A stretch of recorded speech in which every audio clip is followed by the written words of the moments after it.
Bonjour à toutes et à tous, Emmanuel Correa. Aujourd'hui, nous allons voir comment créer des documents dans Photoshop. Lorsque vous lancez Photoshop, vous tombez sur l'espace de travail dit démarrage. Dans cet espace de travail, vous allez pouvoir créer directement un document. Cliquez sur Créer ou alors passez par le menu Fichier, Nouveau ou encore utilisez le raccourci CTRL+N sur PC, Commande+N sur Mac. Une fois que vous avez activé la commande Créer, vous avez une boîte de dialogue assez grande dans laquelle vous allez pouvoir paramétrer votre nouveau document. Avant toute chose, avant de créer un document, vous devez savoir à quoi est destiné ce document. Est-ce que cela sera un document qui est destiné à l'impression? Est-ce que ce sera un document destiné pour le web? Est-ce que ce sera un film? En fonction de ce choix, vous aurez des paramètres qui vont s'adapter à votre futur document. Tout d'abord, voyons en détail cette fenêtre. Nous allons trouver en tout premier les documents récents que nous avons créés. Les derniers documents que nous avons créés apparaîtront ici. Lorsque vous allez cliquer sur Enregistrer, vous allez retrouver ici les modèles que vous avez enregistrés depuis le site Adobe Stock. Et ces modèles sont enregistrés dans votre bibliothèque Creative Cloud.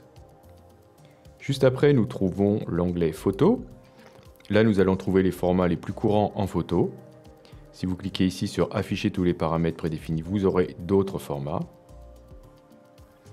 Ensuite, nous avons Impression, et là pareil, nous allons trouver par exemple le format A4, A3, A5, etc., lettres et d'autres.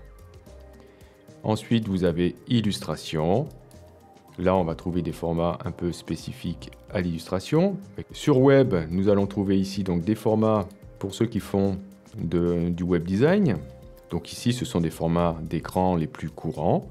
Si vous faites du design d'application, vous pouvez ici aller dans Mobile. Et là, vous allez trouver ici beaucoup de formats différents de smartphones ou de tablettes. Vous pouvez même dans Photoshop directement créer des formats vidéo. Vous cliquez sur Film et vidéo et là, vous allez trouver aussi des formats de vidéo.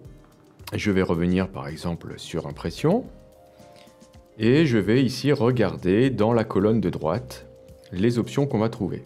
En tout premier, vous allez devoir renseigner le titre de votre document. Et ensuite, vous allez ici vérifier la largeur et la hauteur ainsi que l'unité de votre document. Si vous avez choisi ici un paramètre qui vous convient, ne touchez à rien là. Mais si vous souhaitez modifier ces paramètres, rien ne vous empêche de saisir vos propres paramètres. Donc le pouce, c'est pas forcément pour chez nous, donc vous allez aller chercher ici par exemple soit centimètres, soit pixels. Si vous êtes habitué à travailler en centimètres, travaillez en centimètres ou en millimètres. Par contre, vérifiez bien, si vous êtes ici en impression, de travailler avec une résolution d'au moins 300 pixels par pouce. Vous allez pouvoir choisir ici l'orientation de votre document, soit en portrait, soit en paysage. Vous avez ensuite la résolution de votre document, donc si vous souhaitez faire de l'impression, saisissez au moins une valeur ici de 300 pixels par pouce et pas pixels par centimètre. Bien sûr, cette valeur-là, comme nous l'avions déjà vu dans une précédente vidéo, elle est en fonction de la taille de votre document, à la destination de votre document, même si c'est un document imprimé. 300 pixels par pouce, c'est une valeur standard, on va dire, qui passe partout pour une impression, mais comme je vous le disais, c'est pas forcément toujours cette valeur-là qu'il faudra rentrer. Donc, renseignez-vous auprès de votre imprimeur. Juste après ça, vous avez le mode colorimétrique. Vous pouvez choisir donc entre tous ces modes-là. Je vous conseille de travailler plutôt en RGB. À côté, vous avez la profondeur de l'image, donc 8, 16 ou 32. Nous verrons plus tard ce que cela signifie. Et vous allez pouvoir choisir ensuite la couleur d'arrière-plan. Soit vous avez un arrière-plan blanc-noir, ou alors choisir ici une couleur d'arrière-plan personnalisée en cliquant sur le carré pour ouvrir ici le sélecteur de couleurs. Ou bien vous pouvez choisir de ne pas avoir d'arrière-plan, d'avoir directement un arrière-plan transparent. Vous avez ensuite des options avancées qui seront peut-être masquées. Donc cliquez sur la petite flèche pour les afficher. Là, vous allez pouvoir définir le profil colorimétrique de votre image. Et vous allez pouvoir aussi définir le format des pixels. Par défaut, les pixels sont carrés, mais si vous faites du montage vidéo, vous pourriez très bien utiliser des pixels avec un rapport différent que 1. Une fois que tous ces paramètres sont bien renseignés, cliquez sur Créer et le document arrive dans Photoshop tel que vous l'avez paramétré. Il se peut que vous ayez une ancienne version de Photoshop, dans ce cas vous n'aurez pas la boîte de dialogue que nous avons vue tout à l'heure.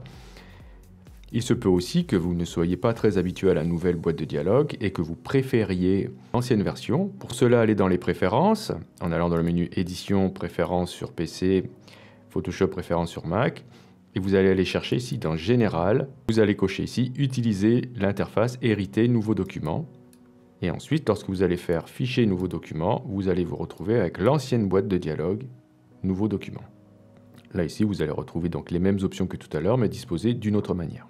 Je retourne dans la boîte de dialogue Nouveau document pour vous montrer que tout en bas, ici, vous avez une zone de recherche dans laquelle vous allez pouvoir taper des mots-clés pour faire une recherche directement sur Adobe Stock, ce qui vous permettra de trouver des modèles déjà prêts pour vos documents. Par exemple, si je tape ici carte, j'arrive sur le site. J'ai choisi celui-ci parce qu'il était gratuit, donc il a été enregistré sur l'ordinateur. J'ai cliqué sur la petite icône ici en forme de nuage. J'ai plus qu'à aller le chercher sur mon disque dur. Et voilà le document que j'ai récupéré sur Adobe Stock. Donc je n'ai plus qu'à remplir ici mon texte personnalisé pour avoir déjà un document de prêt. Autre chose, lorsque vous allez choisir une des catégories de création de documents, vous allez trouver des propositions de modèles de documents que vous allez trouver sur le stock Adobe. Les propositions qui vous sont faites ici sont gratuites. Si je choisis celui-ci, je le télécharge. Une fois que le modèle est téléchargé, vous avez ici une petite encoche qui vous indique que c'est téléchargé. Vous allez le retrouver dans l'onglet Enregistrer. Pour l'ouvrir, cliquez sur Ouvrir. Et voilà, vous avez ici un modèle que vous allez pouvoir remplir. Mettez ce que vous voulez ici à ce niveau-là. Cherchez ici l'endroit qui vous permettra de remplir. Ici, c'est ce calque-là, votre image ici. Si je double-clique là, je me retrouve ici dans un objet dynamique qui a été ouvert. Je vais glisser une image dedans. Je ferme maintenant cet objet dynamique en cliquant sur cette croix. Je valide. Et lorsque je retourne dans mon document, voilà ce que ça fait. Voilà. Donc ça, c'est très pratique de travailler avec des modèles. Nous verrons ça plus tard dans la formation. Nous verrons comment créer nos propres modèles. On appelle ça un mock-up. Mais voilà, c'est une autre façon de créer un document à partir d'un modèle que vous pouvez récupérer directement sur le stock Adobe. Je vais juste vous montrer encore quelque chose dans cette boîte de dialogue. Si vous choisissez par exemple Web ou Mobile, vous aurez ici automatiquement le plan de travail qui sera coché. Dans Photoshop, dans certains cas, vous avez la possibilité de travailler avec plusieurs plans de travail, ce qui vous permettra, lorsque vous faites du web design par exemple, de pouvoir designer plusieurs pages à la fois. Ou lorsque vous travaillez sur différents formats, d'avoir par exemple un format pour un flyer, un format pour la carte de visite, un format pour une en-tête de lettres, etc., etc. Donc nous verrons plus tard ce que sont les plans de travail. Mais voilà, sachez qu'en fonction de ce que vous allez choisir lorsque vous allez créer votre document, vous aurez parfois ici l'option plan de travail coché. C'est valable pour web et pour mobile. Bien sûr, rien ne vous empêche, lorsque vous choisissez une autre option, de le cocher et de commencer directement avec un plan de travail. Voilà, maintenant vous savez créer un document dans Photoshop. On se retrouve pour la suite de la formation.